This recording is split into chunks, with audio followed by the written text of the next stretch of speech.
কৃষ্ণ, প্রণাম। প্রভু, মানে আমরা যেটুকু বুঝছি যে যেটাই করি না কেন আমাদের সাধনার উপরটা দেওয়া উচিত। যেমন ধরেন আমি, আমার হয়তো আজকে কোনো কারণে জবটা মিস হলো, বা মঙ্গল আরতিটা মিস হলো, আর কি হয়তো আমি গ্রন্থ পড়তে পারলাম না। মানে আমার এরকম প্রায় আমার সাথে এমন হয়েছে।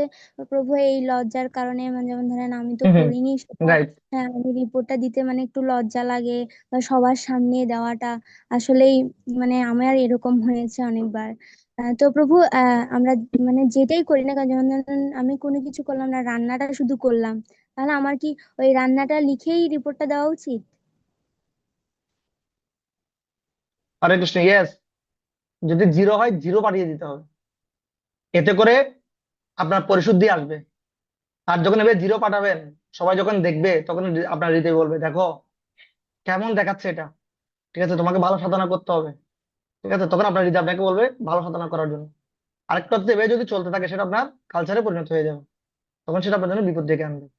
এই জন্য যাই হচ্ছে রিপোর্ট পাঠানো উচিত। এবং আরেকটা জিনিস দেখুন, এই যে আমাকে এটা কেউ দেখলে খারাপ বলবে বা আমার অথরিটি আমাকে খারাপ ভাববে, এই জন্য আমি রিপোর্ট পাঠাবো, এটা কিন্তু একটা দেখেন সুপ্ত অহংকার।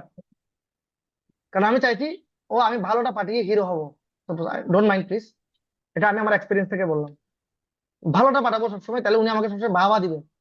খারাপটা পাঠাবো না, কারণ খারাপটা পাঠাবো তো আমার মান সম্মানের ক্ষতি হবে। তাহলে এটা একটা সুপ্ত ভাবে একটা আমাদের মধ্যে অহংকার। তাই অহংকারটাকে আমাদের পরিশুদ্ধ করতে হলে কি করতে হবে? মাঝে মাঝে চেষ্টা হিসেবে তিরস্কৃত হতে হবে। যদি আমাদের অতটা আমাদের তিরস্কার করে না, যদি আপনি রিপোর্ট পাঠান, অতটাই বুঝতে পারবে সি ইজ অনেস্ট।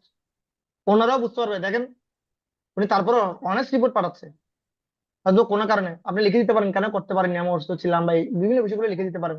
বা এটাও লিখে দিতে পারেন, গো আমি খুব খামখেয়ালি হয়ে গেছে জন্য। তখন অথরিটি আপনার প্রতি আরো করুণা বেশি বাড়বে। উনি আপনাকে খারাপ ভাববেন না। অথরিটি হচ্ছে পিতামাতার মতো, রাইট? তো পিতামাতার কাছে সন্তান কখনো খারাপ হয় না।